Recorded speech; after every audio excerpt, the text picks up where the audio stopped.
तो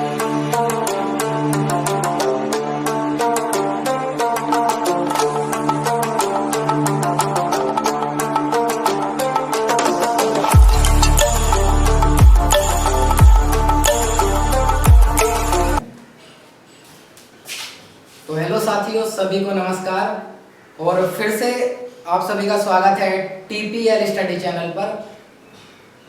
आपने टॉपिक पढ़ा था कल निपात और आई होप आपको अच्छे से समझ आया होगा। और भाई कोई भी गलती हुई हो तो भाई क्षमा चाहता हूँ, क्योंकि भाई कल फर्स्ट डे था, ठीक है। तो उसके बाद में हम आज एक नया टॉपिक स्टार्ट करेंगे और टॉपिक का नाम होगा वाच्य। क्या टॉपिक का नाम क्या होगा? वाच्य।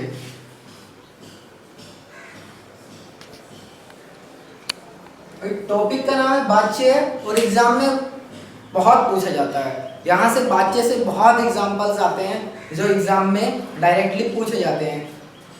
वाच्य पढ़ने के लिए बहुत लंबा पढ़ सकते हैं, हम उसको 2-3 क्लास में कंप्लीट भी कर सकते हैं, लेकिन आपने देखा होगा बुक्स में आपने बहुत सारी डेफिनेशन पढ़ी होंगी, लेकिन मेरा पर्पज नहीं है भाई डेफिनेशन पढ़ाना। सिर्फ मैं बता सकता हूँ डेफिनेशन ये है, लेकिन हम इसको एक बहुत आसान तरीके से पढ़ेंगे जो मैंने खुद से तैयार किया, एक आसान तरीका, और हम उसी तरीके से पढ़ेंगे वाच्य को, ठीक है। तो वाच्य को देख लेते हैं। चलो वाच्य की डेफिनेशन की बात कर लेते हैं। फिर भी मतलब डेफिनेशन एक मतलब आधार का पता होना चाहिए हमें, ठीक है। तो मैं आपको बताता हूँ, वाच्य क्रिया के उस रूपांतरण को कहते हैं। क्या? वाच्य क्रिया के उस रूपांतरण को कहते हैं जिसमें कर्ता, कर्म और भाव क्रिया के अनुसार परिवर्तित होता है। क्या? क्रिया के अनुसार परिवर्तित होता है कौन? कर्ता, कर्म और भाव, ठीक है। और अगर उसके बाद में, चलो मैं यहाँ लिख देता हूँ, पूरी डेफिनेशन लिख रहा हूं मैं, ठीक है।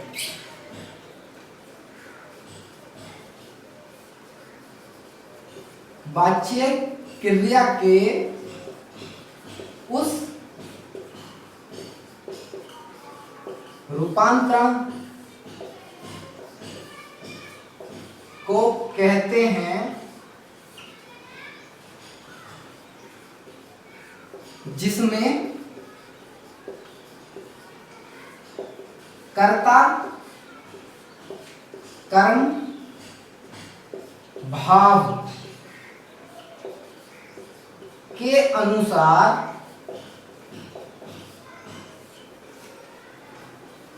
क्रिया में परिवर्तन होता है, ठीक है। यानी कि वाच्य क्रिया के उस रूपांतरण को कहते हैं जिसमें कर्ता, कर्म, भाव के अनुसार क्रिया में क्या होता है? परिवर्तन होता है, ठीक है। तब तक आप ये डेफिनेशन देखो।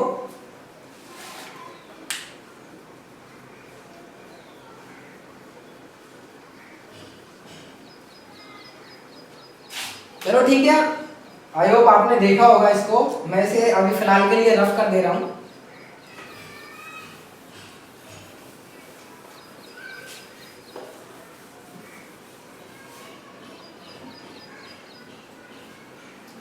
अगर हम इसे दूसरी डेफिनेशन की बात करें, मतलब और भाई और किस तरीके से हम लोग इसकी डेफिनेशन बना सकते हैं, तो हम बना सकते हैं। देखो, वाक्य में क्रिया के विधान का मुख्य रूप क्या है भाई? कर्ता है, कर्म है और भाव है, तो वाच्य कहलाता है, ठीक है। वाक्य में क्रिया के रूप का मुख्य विधान क्या होता है भाई? क्या है? कर्ता है, कर्म है, भाव है, क्या कहलाता है? वाच्य कहलाता है, ठीक है। अब हम देखते हैं, अब आगे बढ़ते हैं कि वाच्य भाई कितने प्रकार के होते हैं। अब हम इस चीज को देखेंगे, ठीक है। तो यहां से हम बात करते हैं, वाच्य जो होते हैं हमारे, तो वाच्य 3 प्रकार के होते हैं। कितने प्रकार के? वाच्य के भेद या प्रकार कितने होते हैं? 3 होते हैं। नंबर 1 आता है कृत वाच्य। क्या? कृत वाच्य, ठीक है। नंबर दूसरा आता है कर्म वाच्य, ठीक है। और नंबर तीसरा आता है भाव वाच्य, ठीक है। नंबर 1 कृतवाच्य, नंबर 2 कर्मवाच्य और नंबर 3 भाववाच्य, ठीक है। अब हम देखते हैं भाई कृतवाच्य किसे कहते हैं। क्या कृतवाच्य किसे कहते हैं? तो अब बात करते हैं कृतवाच्य किसे कहते हैं। तो तब तक के लिए मैं इसको रफ कर देता हूँ। कृतवाच्य, कर्मवाच्य, भाववाच्य, क्रिया के वाच्य के 3 रूप होते हैं, ठीक है, या 3 भेद होते हैं। चलो भाई अब देखते हैं नंबर 1 कृतवाच्य, ठीक है। कृतवाच्य किसको कहते हैं, ठीक है, कृतवाच्य किसको कहते हैं? तो देखो इसकी डेफिनेशन क्या होगी। वैसे डेफिनेशन नहीं है इसका कुछ भी, लेकिन फिर भी एक तरीके से हम देख लेते हैं, क्योंकि एग्जाम्पल में हमारा वो चीज जो मैं बताने वाला हूँ बहुत हेल्प करने वाली है। तो कृतवाच्य में क्या होता है? कृतवाच्य क्रिया के, सॉरी यार कट करना, 2 कट लगा दिए। देखो कृतवाच्य में इस प्रकार के वाक्यों में कर्ता की प्रधानता होती है। किसकी प्रधानता होती है भाई? इस प्रकार के वाक्यों में कर्ता की प्रधानता होती है। इसकी डेफिनेशन क्या होगी कृतवाच्य की? कि इस प्रकार के वाक्यों में कर्ता की प्रधानता होती है। क्या कहलाते हैं? हमारे कृतवाच्य कहलाते हैं, ठीक है। अब जैसे कि अब हमें एग्जाम्पल में देखो इसकी पहचान कैसे करनी होगी भाई। एग्जाम्पल में, सॉरी यार पहले एग्जाम्पल बाद में ले लेते हैं, पहले इसकी पहचान देख लेते हैं कि भाई हम कैसे पता करेंगे कि यहाँ कृतवाच्य है, ठीक है। अब इसकी पहचान करते हैं। तो पहचान क्या होगी? देखो पहचान में क्या होता है? कर्ता के बाद, क्या कर्ता के बाद या तो कारक चिन्ह ने हो, ठीक है, क्या कर्ता के बाद या तो कारक चिन्ह ने हो, कारक चिन्ह ने हो, या फिर कारक चिन्ह शून्य हो, या फिर कारक चिन्ह शून्य हो। अगर जहां भी ऐसी स्थिति होगी और वाच्य पूछा होगा तो वहां कृतवाच्य होगा। जैसे कि अब सॉरी आप लोग फंसे होंगे यार, शून्य कारक क्या होता है, ठीक है। तो शून्य कारक चिन्ह मतलब ये अपने साथ कोई भी कारक लेके नहीं चलते हैं। क्या? कोई भी कारक लेके नहीं चलते हैं, तो शून्य कारक कहलाते हैं। उसको हम अभी एग्जांपल में देखेंगे, ठीक है। एग्जांपल में देख लेते हैं। जैसे मैं यह एग्जांपल लिखता हूं, मैं लिखता हूं मोहन हंसता है, ठीक है, मोहन हंसता है। तो अब बात करते हैं भाई इसमें क्या कौन सा वाच्य है, कृतवाच्य है या कौन सा वाच्य है, ठीक है। तो देखो मोहन क्या है? ये है कर्ता, ठीक है। मोहन क्या है? कर्ता है। और हंसना क्या है? एक क्रिया है। हंसना क्या है? क्रिया है। लेकिन अब वो हमसे वाच्य पूछेगा, लेकिन मोहन क्या हंसता है क्या नहीं हंसता ये नहीं पता, ठीक है। तो देखो यहाँ क्या है? कोई भी कारक चिन्ह नहीं है, तो क्या होगा? शून्य कारक, क्योंकि कोई भी कारक चिन्ह मोहन के बाद नहीं लगा है तो क्या होगा? शून्य कारक। और मैंने आपको बताया था जहां भी आपको शून्य कारक दिखाई दे वहां कृतवाच्य होता है, ठीक है। तो तब तक आप इसे देखो, मैं इसे रफ कर देता हूं, नेक्स्ट एग्जांपल लेते हैं।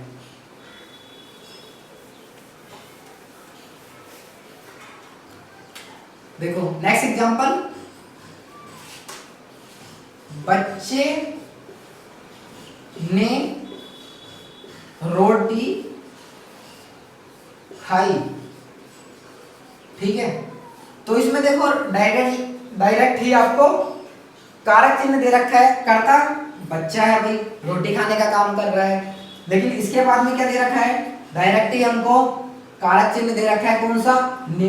तो ठीक है, आप तुरंत लगा दोगे कि भाई ठीक है इसमें कौन सा वाच्य है? कृतवाच्य है, ठीक है। मुझे शायद आप अब थोड़ा समझ रहे होंगे, ठीक है। बाकी बहुत सारे एग्जाम्पल बन सकते हैं, लेकिन ने या शून्य कारक ही होगा एग्जाम्पल में, ठीक है। और इसमें एक चीज हम और देख लेते हैं कृतवाच्य में, ठीक है, क्या है?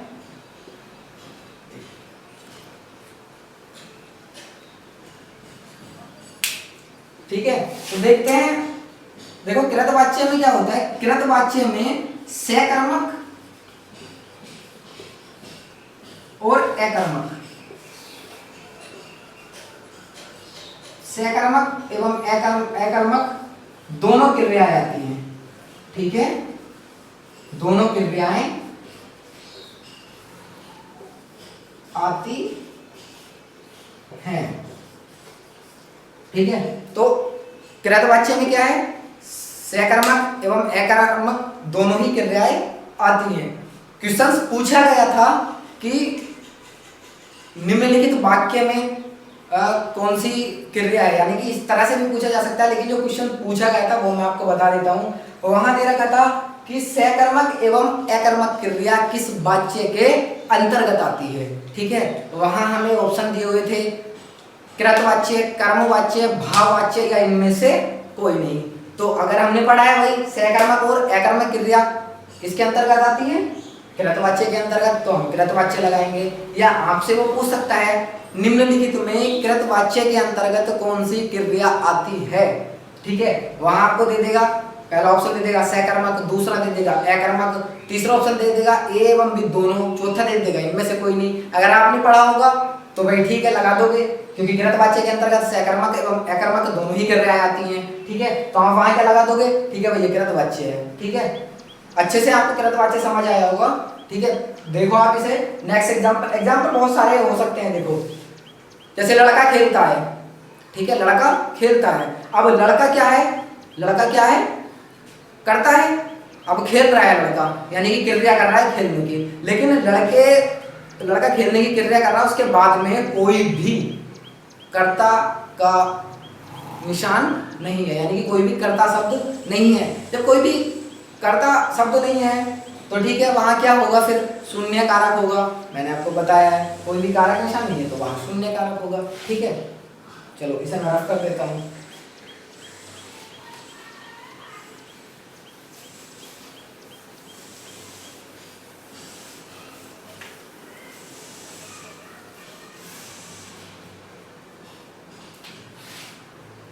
अब देखो नंबर दो कौन सा है, कर्म वाच्य, ठीक है। नंबर दो कर्म वाच्य। अब देखते हैं नंबर दो है कर्म वाच्य, और इसकी डेफिनेशन को देखा जाए या एग्जाम्पल को देख के अगर इसकी डेफिनेशन बनाई जाए तो डेफिनेशन कुछ इस प्रकार बनती है बहुत ही इजी लैंग्वेज में कि इस प्रकार के वाक्यों में क्या, इस प्रकार के वाक्यों में कर्म की प्रधानता का बोध होता है। इस प्रकार के वाक्यों में कर्म की प्रधानता का बोध होता है, यही क्या है इसकी डेफिनेशन है, ठीक है। ये क्या है इसकी डेफिनेशन है। अब हम बात करते हैं कि भाई पहचानेंगे कैसे हम लोग, ठीक है, एग्जाम्पल को कैसे पहचानेंगे। डेफिनेशन मैंने आपको बता दी है, आप नोट कर लेना, ठीक है। अब पहचान मैं आपको बता देता हूँ क्या इसकी पहचान क्या होती है, ठीक है। तो देखो पहचान में कर्ता के बाद, ठीक है, कर्ता के बाद या तो के द्वारा कारक चिन्ह हो, के द्वारा कारक चिन्ह हो, या फिर कोई भी निर्जीव वस्तु हो, ठीक है, या फिर कोई भी निर्जीव वस्तु हो, निर्जीव वस्तु हो, ठीक है, या कोई भी निर्जीव वस्तु हो, तो वहां क्या होता है हमारा कर्मवाच्य होता है, ठीक है। कर्मवाच्य में देखो कर्म की प्रधानता का बोध होता है, और पहचान करेंगे कर्ता के बाद या तो के द्वारा होगा या फिर कोई भी निर्जीव वस्तु होगी, ठीक है। अब हम एग्जाम्पल से समझते हैं इस चीज को।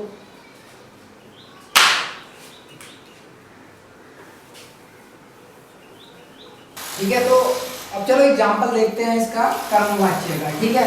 तो कर्मवाच्य का एग्जाम्पल देखें, तो यहां से देखते हैं एग्जाम्पल फर्स्ट, ठीक है। रोगी को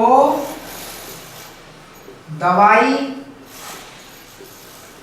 दे दी गई, यानी कि रोगी को दवाई दे दी गई। तो दवाई जो है भाई किसी के द्वारा तो दी गई होगी, ऐसा तो नहीं है रोगी ने अपने आप दवाई ले ली होगी, या तो डॉक्टर के द्वारा दी गई हो या उसकी फैमिली के किसी भी सदस्य के द्वारा दी गई हो। तो रोगी को दवाई किसी ना किसी के द्वारा तो दी गई होगी, ठीक है। तो रोगी को दवाई दे दी गई, ठीक है।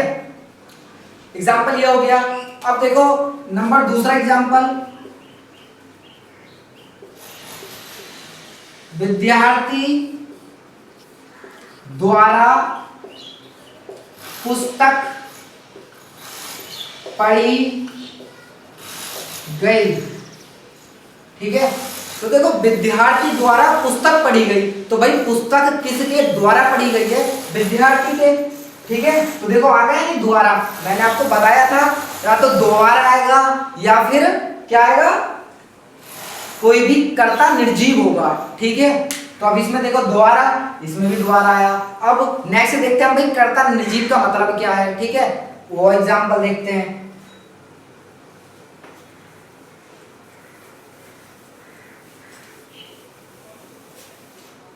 अब देखो कर्ता निर्जीव, ठीक है, बताया था कर्ता निर्जीव होगा, उस चीज का एग्जाम्पल देखते हैं। ठीक है, नंबर एक पे आता है, देखो क्या आएगा, जैसे कि पतंग उड़ रही है। ठीक है, पतंग उड़ रही है। अब पतंग क्या है? पतंग कोई एक कर्ता है और भाई कोई सजीव वस्तु तो है नहीं। ठीक है, तो ये क्या है? एक निर्जीव वस्तु है, क्योंकि भाई पतंग को कोई ना कोई तो उड़ा रहा होगा, पतंग अपने आप तो उड़ नहीं रही होगी, या तो कोई व्यक्ति उड़ा रहा होगा, कोई भी मनुष्य उड़ा रहा होगा उसको, या फिर उसको हवा के सहारे उड़ा रहा होगा। ठीक है, वो अपने आप तो नहीं उड़ सकती। तो पतंग क्या है? एक निर्जीव वस्तु है। ऐसे एग्जाम्पल हमको फंसाते हैं एग्जाम में। ठीक है, यही एग्जाम्पल होते हैं जो हमें फंसाते हैं। तो देखो पतंग उड़ रही है, अब हम इसमें क्या मार्क आते हैं यार? ऑप्शन पे हम मार्क आते हैं भाई ठीक है इसमें कृतवाच्य है, लेकिन जबकि इसमें कृतवाच्य तो नहीं है, क्योंकि ये क्या है? ये निर्जीव है। ये क्या है? ये निर्जीव है। और मैंने आपको बताया है जहां कर्ता निर्जीव होता है, ठीक है, वहां कर्मवाच्य होता है। ठीक है, अब नेक्स्ट एग्जांपल देखते हैं, यहीं पे देखते हैं नेक्स्ट एग्जांपल, जैसे सड़क बन रही है। ठीक है, सड़क बन रही है। अब देखो सड़क क्या है भाई? ये निर्जीव है, क्योंकि सड़क को कोई ना कोई बनाता है, भाई ठेकेदार बनाता है या फिर सब गवर्नमेंट बनाती है उसको। ठीक है, ठेकेदार ठेका लेता, मजदूर बनाते हैं उसको। ठीक है, तो क्या है?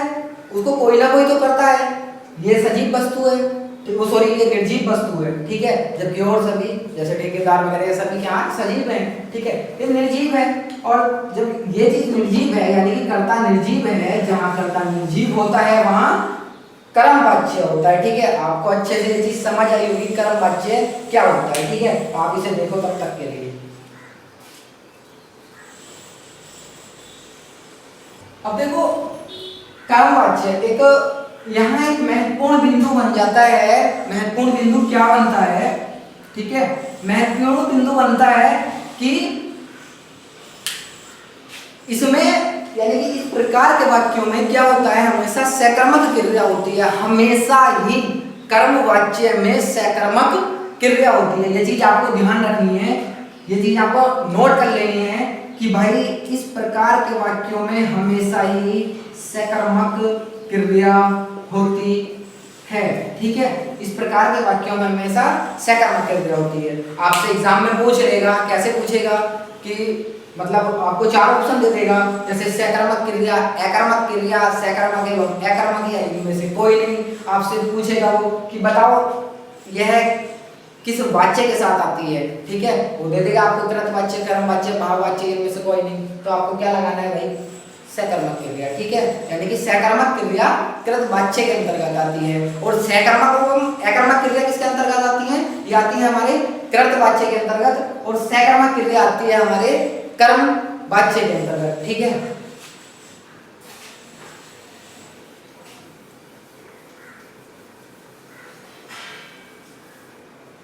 चलो अब नंबर 3 देखते हैं। नंबर 3 आता है हमारा भाववाच्य। ठीक है, भाववाच्य। तो भाववाच्य इस प्रकार के वाक्यों में क्रिया की प्रधानता होती है। ठीक है भाई, किसकी प्रधानता होती है? हमेशा क्रिया की ही प्रधानता होती है भाववाच्य में। भाववाच्य के जितने भी एग्जाम्पल होंगे सभी में क्या होता है? क्रिया की प्रधानता का बोध होता है, और जहां क्रिया की प्रधानता का बोध हो वहां हमारा भाववाच्य कहलाता है। ठीक है, अब हम इसकी पहचान कैसे करेंगे कि ये भाई भाववाच्य है, कौन सा वाच्य है। ठीक है, इस चीज को हम देखते हैं, इस चीज की हमें कैसे पहचान करनी है। ठीक है, इस चीज की हमको पहचान कैसे करनी है। तो देखो, कर्ता के बाद, ठीक है, कर्ता के बाद हमेशा हमेशा ही कर्ता के बाद से होगा। क्या होगा? से होगा। और भाववाच्य की एक खासियत और है, यह है हमेशा अपने साथ। क्या? ये हमेशा अपने साथ नेगेटिविटी लेके चलती है, यानी कि नहीं लेके चलती है। क्या? नहीं शब्द लेके चलती हैं।